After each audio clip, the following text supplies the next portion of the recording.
കടൽ യാത്ര അഥവാ സമുദ്രലംഘനം നിരോധിച്ചുകൊണ്ട് ഒന്നിലധികം ആർഷസംസ്കാര ഗ്രന്ഥങ്ങളിൽ വ്യക്തമായ പരാമർശങ്ങളുണ്ട്.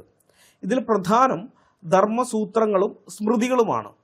വിസ്തരഭയം കൊണ്ട് ഞാൻ 2 റെഫറൻസ് മാത്രം നൽകാം, കുറേ ഉണ്ട്, 2 തരുന്നുള്ളൂ.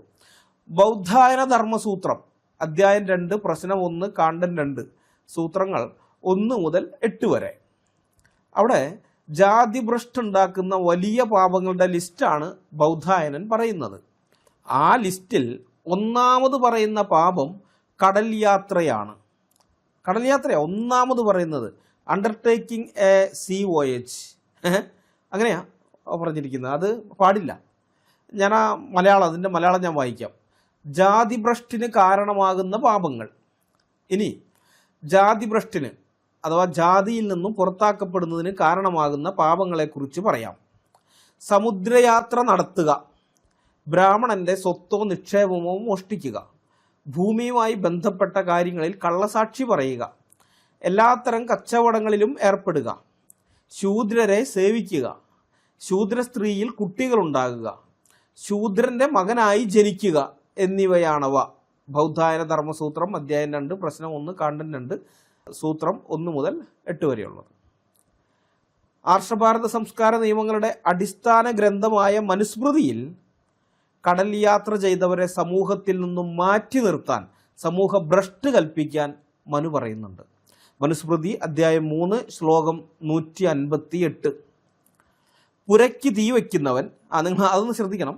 ആ ലിസ്റ്റ് പറയുന്നത് ഈ കടൽ യാത്ര ചെയ്യുന്നവനെ ഏത് കൂട്ടരുടെ ഒപ്പമാണ് വെച്ചിരിക്കുന്നത് എന്നുള്ളതാണ്.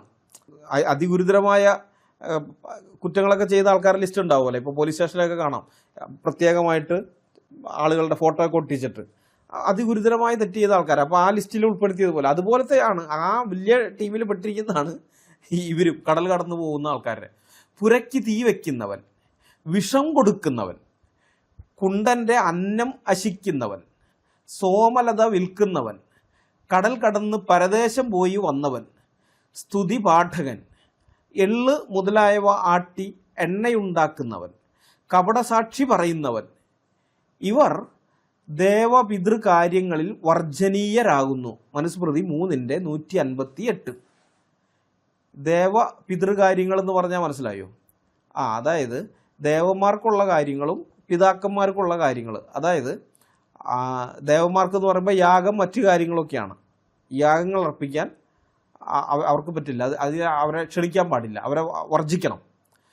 അതുപോലെ ശ്രാദ്ധം അല്ലെങ്കിൽ പിതൃബലി, അതാണ് ഈ ദേവപിതൃകാര്യങ്ങൾ എന്ന് പറയുന്നത്. ഇത് രണ്ടുമാണ്. ദേവന്മാർക്കുള്ള യാഗമായാലും ശരി, പിതൃക്കൾക്കുള്ള ബലി ആയാലും ശരി, അതുപോലെയുള്ള ചടങ്ങുകളിൽ ക്ഷണിക്കാൻ പാടില്ലാത്ത വ്യക്തികളുടെ കൂട്ടത്തിലാണ് പുരയ്ക്ക് തീ വയ്ക്കുന്നവനും വിഷം കൊടുക്കുന്നവനും ഒക്കെ ആയിട്ടുള്ള അങ്ങനെയുള്ള ആൾക്കാരുടെ കൂട്ടത്തിലാണ് കടൽ യാത്ര ചെയ്തവനെ മനു ഉൾപ്പെടുത്തിയിരിക്കുന്നത്. അങ്ങനെയുള്ള ആൾക്കാർ വേദം പഠിപ്പിക്കാനോ യാഗങ്ങൾ നടത്താനോ യോഗ്യനല്ല എന്ന് മനുസ്മൃതി വ്യക്തമാക്കുന്നു. എന്തുകൊണ്ടായിരുന്നു ഈ കടൽ യാത്ര നിരോധന നിയമം ആർഷ സംസ്കാരത്തിൽ ഉണ്ടായിരുന്നതെന്ന് അറിയാമോ? ഈ ആർഷഗ്രന്ഥങ്ങൾ നൽകുന്ന പ്രധാന ന്യായീകരണം 3 അതായത് ഒന്ന്, ഈ കപ്പലിലെ യാത്ര ദിവസങ്ങളോളം നീളുന്നതിനാൽ ദിവസേന ചെയ്യേണ്ട സന്ധ്യാവന്ദനം, അഗ്നിഹോത്രം ഇതൊക്കെ മുടങ്ങും. അത് ചെയ്യാൻ പറ്റില്ല കപ്പലിൽ വെച്ചിട്ട്. പിന്നെ ഈ അന്യദേശങ്ങളിൽ വെച്ച് മ്ലേച്ഛന്മാരുമായി, മ്ലേച്ഛൻ എന്ന് പറഞ്ഞാൽ ആര്യാവർത്തത്തിന് പുറത്തുള്ള എല്ലാവരും മ്ലേച്ഛന്മാരാണ് അവർക്ക്. അപ്പോൾ വിദേശികളായ ആൾക്കാർ അവരുമായിട്ട് ഇടപഴകേണ്ടി വരും. അത് ഇവരെ അശുദ്ധമാക്കി കളയും. പിന്നെ കപ്പലിലല്ലേ വെജിറ്റേറിയൻ ഫുഡ് മാത്രം കിട്ടില്ലല്ലോ, കപ്പലിൽ വെച്ച് ശുദ്ധമായ ഭക്ഷണം കിട്ടില്ല, കടലിൽ നിന്നുള്ള മീനൊക്കെ പിടിച്ച് തിന്നേണ്ടി വരുമല്ലോ. അപ്പോൾ ഇതൊക്കെയാണ് കാരണം. ഈ കാരണങ്ങൾ കൊണ്ടാണ് 19-ാം നൂറ്റാണ്ട് വരെ ഇന്ത്യയിലെ ഉന്നതകുലജാതരായ ആളുകൾ കടൽ യാത്രയെ ഭയപ്പെട്ടിരുന്നത്. സ്വാമി വിവേകാനന്ദൻ അമേരിക്കയിലേക്ക് പോയപ്പോൾ, ചിക്കാഗോ പ്രസംഗം നമുക്കറിയാമല്ലോ, സർവ്വമത സമ്മേളനത്തിൽ പങ്കെടുക്കാനായിട്ട് പോയത്. അപ്പോൾ അതിനുവേണ്ടി അദ്ദേഹം അമേരിക്കയിലേക്ക് പോയപ്പോൾ യാഥാസ്ഥിതികരായ ഹിന്ദുക്കൾ അദ്ദേഹത്തെ കഠിനമായി വിമർശിച്ചിരുന്നു, അതികഠിനമായിട്ട്. ഇദ്ദേഹം ഇനി ഹിന്ദു അല്ല, പുറത്തായി, ജാതിഭ്രഷ്ടായി എന്നൊക്കെ പറഞ്ഞുകൊണ്ട് കഠിനമായ അദ്ദേഹത്തിനെതിരെ അവർ വന്നിരുന്നു. വാസ്തവത്തിൽ ഈ കടൽ കടക്കാൻ പാടില്ല എന്ന ആർഷ സംസ്കാര കാടൻ നിയമം ഇന്ത്യയിലെ ജനങ്ങൾക്കുണ്ടാക്കിയ ദ്രോഹമുണ്ടല്ലോ, അതിനെക്കുറിച്ചാണ് ഇനി ഞാൻ പറയാൻ പോകുന്നത്. നൂറ്റാണ്ടുകൾക്ക് മുൻപ് യാത്രകളെന്ന് പറയുന്നത് ഇന്നത്തെ പോലെ കേവലം വിനോദസഞ്ചാരമായിരുന്നില്ല. ഇന്ന് നമ്മൾ ഓരോ സ്ഥലങ്ങളിലേക്ക് ജോലിക്ക് പോകുന്നവരുണ്ട്. അതല്ലാതെ യാത്ര എന്ന് പറയുന്നത് വിനോദസഞ്ചാരമായിട്ടാണല്ലോ, സ്ഥലങ്ങൾ കാണാനും മറ്റുമൊക്കെ ആയിട്ട്. പക്ഷെ അന്ന് അത് അങ്ങനെ ആയിരുന്നില്ല. അത് അറിവിൻ്റെയും സംസ്കാരത്തിൻ്റെയും സാങ്കേതിക വിദ്യയുടെയും കൈമാറ്റമായിരുന്നു. മനസ്സിലായോ? ഇവരോടുള്ള അറിവ് അവിടേക്കും കൈമാറുന്നു. അതുപോലെ അവിടെ ഉള്ളവരിൽ നിന്നുള്ള അറിവ് അവിടെ നിന്ന് ഉള്ളത് നമ്മൾ ശേഖരിച്ച് കൊണ്ടുവന്ന് നാട്ടിലേക്ക് കൊണ്ടുവരുന്നു. നാട്ടിലുള്ളവരെ പഠിപ്പിക്കുന്നു. അതുപോലെ സാങ്കേതിക വിദ്യയുടെ കാര്യമായാലും അങ്ങനെയുള്ള എല്ലാനും അതിൻ്റെയൊക്കെ ഒരു കൈമാറ്റമായിരുന്നു. ലോകചരിത്രത്തിലെ എല്ലാ വലിയ മാറ്റങ്ങളും സംഭവിച്ചത് സഞ്ചാരികളിലൂടെയായിരുന്നു, അല്ലെങ്കിൽ സഞ്ചാരങ്ങളിലൂടെയായിരുന്നു. നമുക്കറിയാം, ഇപ്പോൾ ഇന്ത്യയിലേക്ക് ഫാഹിയാൻ ഹുയാൻസാങ് പോലെയൊക്കെയുള്ള ആളുകൾ ചൈനയിൽ നിന്ന് വന്നിട്ടുണ്ട്. അതുപോലെ അറേബ്യയിൽ നിന്ന് വന്നിട്ടുണ്ട്. ഇബ്നു ബത്തൂത്തയെ പോലെയുള്ളവർ, അങ്ങനെയുള്ള അൽബിറൂനിയെ പോലെയുള്ളവർ അഫ്ഗാനിസ്ഥാൻ അല്ലെങ്കിൽ പേർഷ്യ ഭാഗത്തു നിന്ന് വന്നിട്ടുണ്ട്. അങ്ങനെ പലയിടങ്ങളിൽ നിന്ന് മാർക്കോപോളയോ അങ്ങനെയുള്ളവർ യൂറോപ്പിൽ നിന്ന് വന്നിട്ടുണ്ട്. അപ്പോൾ ഇങ്ങനെ പല ആളുകൾ ഇവിടേക്ക് വന്നിട്ടുണ്ട്. ഇവിടെ നിന്ന് അവർ കണ്ടതും മനസ്സിലാക്കിയതും അവർക്ക് പ്രയോജനമെന്ന് തോന്നുന്നതുമായ അറിവുകൾ ഇവിടെ നിന്ന് ശേഖരിച്ചു കൊണ്ടുപോയിട്ടുണ്ട്. അതുപോലെ ചൈനയിൽ ചെന്നിട്ടുണ്ട്. ചൈനയിൽ നിന്നും അറിവുകൾ അവർ ശേഖരിച്ചിട്ടുണ്ട്. ഇത് എല്ലായിടത്തും, ഇത് ഇന്ത്യ ഒഴികെ ബാക്കിയുള്ള എല്ലായിടത്തും, അല്ലെങ്കിൽ ആർഷ സംസ്കാരം എന്ന് പറയുന്ന പ്രദേശമുണ്ടല്ലോ, ആ പ്രദേശം ഒഴികെ ബാക്കിയുള്ള എല്ലായിടത്തും ജനങ്ങൾ ഇതായിരുന്നത്. യാത്ര ചെയ്യുക, അവിടെ നിന്നുള്ള അറിവുകൾ ശേഖരിച്ചു കൊണ്ടുവരും, തങ്ങളുടെ അറിവുകൾ അവിടെ പകരുകയും ചെയ്യും. അപ്പോൾ യാത്രകൾ കൊണ്ട് മനുഷ്യരാശിക്ക് ലഭിച്ച ഗുണങ്ങളെക്കുറിച്ചും കടൽ കടക്കരുതെന്ന ആർഷഭാരത നിയമം മൂലം ഇന്ത്യക്കാർക്ക് നഷ്ടമായ അത്തരം അമൂല്യമായ അവസരങ്ങളെക്കുറിച്ചും ഞാൻ ചെറുതായിട്ടൊന്ന് വിവരിക്കാം. നിങ്ങളിത് ഗൂഗിളിലൊക്കെ സെർച്ച് ചെയ്യുകയാണെങ്കിൽ കുറേ കാര്യങ്ങൾ കിട്ടും ഞാനിപ്പോൾ ഈ പറയുന്ന കാര്യത്തെക്കുറിച്ച്. പക്ഷേ വീഡിയോയ്ക്ക് വേണ്ടി ഞാനത് ചുരുക്കിയിട്ടാണ് പറയുന്നത്. യൂറോപ്പ്, ചൈന, അറേബ്യ തുടങ്ങിയ ലോകത്തിൻ്റെ മറ്റ് ഭാഗങ്ങളിൽ കടൽ യാത്രകൾ പ്രോത്സാഹിപ്പിക്കപ്പെട്ടപ്പോൾ ആ രാജ്യങ്ങളിലുണ്ടായ നേട്ടങ്ങൾ വളരെ വലുതാണ്. ഞാൻ നേട്ടങ്ങളെക്കുറിച്ചൊന്ന് പറയാം. ഒന്ന്, അറിവിൻ്റെ വിതരണം. അതായത് ഗണിതം, വാനശാസ്ത്രം, വൈദ്യശാസ്ത്രം ഇങ്ങനെയൊക്കെയുള്ള ഒരുമാതിരി പഴയ കാലത്തെ അറിവുകളും ഒരു സ്ഥലത്ത് നിന്ന് മറ്റൊരു സ്ഥലത്തേക്ക് എത്തിയത് സഞ്ചാരികളിലൂടെയാണ്. ഇപ്പോൾ ഇന്ത്യയിലാണ് അക്കങ്ങൾ കണ്ടുപിടിക്കുന്നത്. അക്കങ്ങൾ, അത് നമ്മൾ ഇന്ന് ഉപയോഗിക്കുന്ന അക്കങ്ങളുണ്ടല്ലോ, അത് ഇന്ത്യയിലാണ് കണ്ടുപിടിക്കുന്നത്. അറബികൾ ഇവിടെ വന്ന് കച്ചവടം ചെയ്ത് അവർക്കത് കിട്ടി. അവരത് കൊണ്ടുപോയിട്ട് അവരുടെ നാട്ടിൽ ഇത് പ്രചരിപ്പിച്ചു. അത് കഴിഞ്ഞ് പിന്നീട് അത് യൂറോപ്പിലും എത്തി.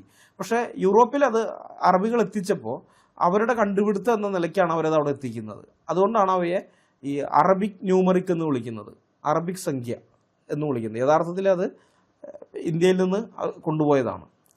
അതുപോലെ സാങ്കേതിക വിദ്യയുടെ കൈമാറ്റം, വെടിമരുന്ന്, പേപ്പർ, അച്ചടി വിദ്യ, വടക്ക് നോക്കി യന്ത്രം, ഇങ്ങനെയൊക്കെയുള്ള കുറേ സാധനങ്ങൾ ചൈനയിലാണ് ആദ്യം വരുന്നത്.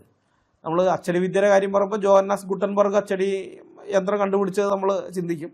അത് കൂടുതൽ പേപ്പർ ഒറ്റയടിക്ക് അച്ചടിക്കാൻ പറ്റുന്ന 3000-ഓളം പേപ്പർ ഒറ്റ ദിവസം കൊണ്ട് അച്ചടിക്കാൻ പറ്റുന്ന തരത്തിലുള്ള മൂവബിളായിട്ടുള്ള അച്ച്, അങ്ങനെയുള്ളതാണത് അദ്ദേഹം കണ്ടുപിടിക്കുന്നത്. പക്ഷേ അച്ച് എന്ന് പറയുന്നത് ശരിക്കും ചൈനയിലാണ് ആദ്യമായിട്ട് അവർ കണ്ടുപിടിക്കുന്നത്. അതുപോലെ പേപ്പർ അങ്ങനെ തന്നെ. വെടിമരുന്ന്, അതൊരു പ്രധാന സംഗതിയാണ്. വെടിമരുന്ന് അത് ചൈനയിൽ കണ്ടുപിടിക്കുന്നു. വടക്ക് നോക്കി യന്ത്രം, അത് കടൽ യാത്രയ്ക്ക് വളരെ പ്രയോജനകരമായിരുന്നു. അപ്പോൾ ഇതൊക്കെ ചൈനയിലാണ് കണ്ടുപിടിക്കുന്നത്. അപ്പോൾ ഈ ചൈനയിലേക്ക് സഞ്ചാരം നടത്തിയെത്തിയ പുറമേ നിന്നുള്ള ആളുകളുണ്ടല്ലോ, യൂറോപ്പിൽ നിന്നും അതുപോലെ അറേബ്യയിൽ നിന്നും അങ്ങനെ പലയിടങ്ങളിൽ നിന്നും ചൈനയിലേക്ക് സഞ്ചാരം നടത്തി വന്ന ആളുകൾ, അവർ കച്ചവടത്തിനോ മറ്റുമൊക്കെ ആയിരിക്കാം. ഇപ്പോൾ സിൽക്ക് റൂട്ട് ഉണ്ടല്ലോ, അപ്പോൾ ആ വഴിയൊക്കെ വന്ന ആളുകൾ അവർ ഇതെല്ലാം അവിടെ നിന്ന് ശേഖരിക്കുകയും അവരുടെ നാട്ടിലേക്ക് കൊണ്ടുപോവുകയും അവിടെ പ്രചരിപ്പിക്കുകയും ചെയ്തു. അങ്ങനെയാണ്. പക്ഷേ ഇന്ത്യയിൽ നിന്നുള്ളവർ കടൽ കടന്ന് വിദേശത്തേക്ക് പോകുന്നത് വിലക്കപ്പെട്ടിരുന്നതുകൊണ്ട് ലോകത്തിൻ്റെ പല ഭാഗങ്ങളിലും ഉണ്ടായ ഇത്തരം കണ്ടുപിടുത്തങ്ങൾ ഇന്ത്യക്കാർ അറിയാതെ പോയി. ഇങ്ങനെയുള്ള കണ്ടുപിടുത്തങ്ങൾ അവിടെ ഉണ്ട്, ലോകം കുറേ മുന്നോട്ട് പോയിരിക്കുന്നു, ഇത് അറിഞ്ഞേയില്ല. ഇവിടെ നമ്മൾ കൂപമണ്ഡൂകങ്ങളായി കിടന്നു, കിണറ്റിലെ തവളകളായിട്ട്. പിന്നെ വിളകളുടെ കൈമാറ്റം, ഇതും ഒരു പ്രധാന കാര്യമാണ് പഴയ കാലത്തെ. കാരണം ഇപ്പം ഇന്ന് നമ്മൾ ഉപയോഗിക്കുന്ന മുളക്, തക്കാളി, ഉരുളക്കിഴങ്ങ്, പപ്പായ, കപ്പക്കിഴങ്ങ്, കടച്ചക്ക, പിന്നെ പൈനാപ്പിൾ, കശുവണ്ടി, കപ്പലണ്ടി, അപ്പോൾ ഇങ്ങനെ കുറേ സംഗതി, ഇതൊന്നും ഇന്ത്യയിലുണ്ടായിരുന്നില്ല പണ്ട് കാലത്ത്. ഇതൊക്കെ അമേരിക്കൻ വൻകരയടക്കമുള്ള ബ്രസീലിലും മറ്റു പലയിടങ്ങളിലും ഒക്കെ ഉണ്ടായിരുന്നത്, പിന്നെ യൂറോപ്പിലും ഇങ്ങനെയൊക്കെ ഉണ്ടായിരുന്നതാണ്. അപ്പോൾ ഇതെല്ലാം ഈ 15-ാം നൂറ്റാണ്ടിന് ശേഷം ഇവിടേക്ക് എത്തിയ യൂറോപ്യന്മാർ, അത് പ്രത്യേകിച്ച് പോർച്ചുഗീസുകാരും പിന്നെ അതിന് ശേഷമുള്ള മറ്റ് യൂറോപ്യന്മാരൊക്കെ കൊണ്ടുവന്നതാണ്. ആഹാരം ദുർലഭമായിരുന്ന ആ കാലത്ത് ഇത്തരം വിളകൾ മനുഷ്യജീവനെ നിലനിർത്തുന്നതിൽ വളരെ പ്രധാനപ്പെട്ട പങ്ക് വഹിച്ചിട്ടുണ്ട്. കാരണം ക്ഷാമങ്ങളെക്കുറിച്ച് പഠിച്ചാലൊക്കെ അറിയാം, ക്ഷാമങ്ങളിൽ ധാരാളം മനുഷ്യരും മരിക്കുമായിരുന്നു. ധാരാളം എന്ന് വെച്ച് കഴിഞ്ഞാൽ ചിലപ്പോൾ ഒരു കോടി അടുത്തൊക്കെ ആൾക്കാർ മരിച്ച ക്ഷാമങ്ങളുണ്ട്. 10 ലക്ഷത്തിൽ താഴെ ആൾക്കാർ മരിക്കുന്ന ക്ഷാമങ്ങളെല്ലാം ചെറിയ ക്ഷാമങ്ങളാണ്. 10 ലക്ഷത്തിൽ താഴെ ആൾക്കാർ, അത് 1 മില്യണിൽ താഴെ ആളുകൾ മരിച്ചിട്ടുണ്ടെങ്കിൽ അതിനെ ചെറിയ ക്ഷാമം എന്നാണ് പറയുന്നത്. അപ്പോൾ നിങ്ങൾ ആലോചിച്ചാൽ മതി വലിയ ക്ഷാമം എന്ന് പറയുമ്പോൾ എന്തായിരിക്കും എന്നുള്ളത്, എത്ര ലക്ഷം ആൾക്കാർ മരിക്കും എന്നുള്ളത്. അപ്പോൾ അങ്ങനെയൊക്കെയുള്ള സമയത്ത് ഇവർ കൊണ്ടുവന്ന ഈ കപ്പക്കിഴങ്ങായാലും ഉരുളക്കിഴങ്ങ് ഇങ്ങനെയുള്ള പല സാധനങ്ങളും മനുഷ്യൻ്റെ ജീവനെ നിലനിർത്തുന്നതിൽ വളരെ പ്രയോജനം ചെയ്തിട്ടുണ്ട്. ഈ കടൽ യാത്രാ നിരോധനം ഇല്ലായിരുന്നെങ്കിൽ ഇവയൊക്കെ അതിനു മുമ്പേ, നൂറ്റാണ്ടുകൾക്ക് മുമ്പേ ഇന്ത്യയിലുള്ളവർ വിദേശത്ത് പോയിട്ട് കൊണ്ടുവരുമായിരുന്നു അവിടെ നിന്ന്. എങ്കിൽ ഓരോരോ ക്ഷാമകാലങ്ങളിൽ പട്ടിണി കിടന്ന് മരിച്ച ഇവിടുത്തെ എത്രയോ ലക്ഷം ആളുകളുടെ ജീവൻ രക്ഷിക്കാമായിരുന്നു. നിങ്ങളൊന്ന് ചിന്തിച്ച് നോക്കിയാൽ. അതുപോലെ പ്രതിരോധശേഷി, ഇമ്മ്യൂണിറ്റി ഈ സഞ്ചാരം കൊണ്ടുണ്ടാകുന്ന മറ്റൊരു ഇതാണ്. കാരണം ഈ വിവിധ ജനവിഭാഗങ്ങളുമായി ഇടപഴകുന്നത് രോഗപ്രതിരോധശേഷി വർദ്ധിപ്പിക്കാനും ജനിതകമായ വൈവിധ്യം നിലനിർത്താനും സഹായിക്കുന്ന ഘടകങ്ങളാണ്. കടൽ കടന്നുള്ള യാത്രാ നിരോധനം കാരണം ഇന്ത്യൻ ജനതയ്ക്ക് അത് കിട്ടിയില്ല, മനസ്സിലായ, അതുണ്ടായില്ല, ആ ഇമ്മ്യൂണിറ്റി കുറഞ്ഞുപോയി. പിന്നെ ലോകവീക്ഷണം, നമ്മൾ വേൾഡ് വ്യൂ എന്ന് പറയുന്ന ഒന്നുണ്ടല്ലോ.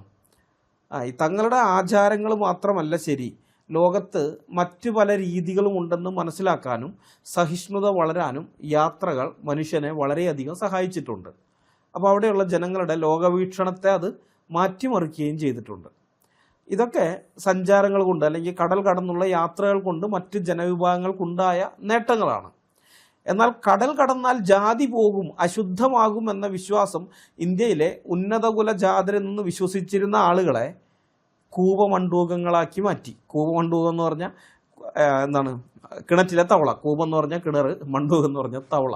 അപ്പോൾ കൂപമണ്ഡൂകങ്ങൾ ഇവരങ്ങനെയായിപ്പോയി, ആ അവസ്ഥയിലേക്ക് തള്ളിയിട്ട് ഇവിടുത്തെ ഉന്നതകുല ജാതരിൽ നിന്ന് പറഞ്ഞ് ആ അഭിജാത്യമൊക്കെ കൈമുതലായിട്ട് ഉണ്ടെന്ന് പറഞ്ഞ ഈ ടീം വാസ്തവത്തിൽ കൂപമണ്ഡൂകങ്ങളായിരുന്നു.